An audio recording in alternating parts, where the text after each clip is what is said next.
Ah, boludo, qué lindo disfrutar de un V8. Verdaderos autos vikingos, hechos en otras épocas. Claro Gente que como sí. uno. Claro que sí. Pero ojo, este no es un motor estándar. ¿Ah, no? No. Tiene cilindrada llevada a 5.9.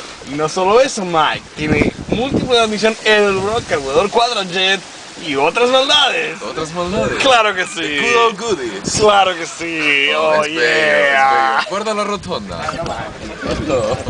Ahora sí, ahora sí.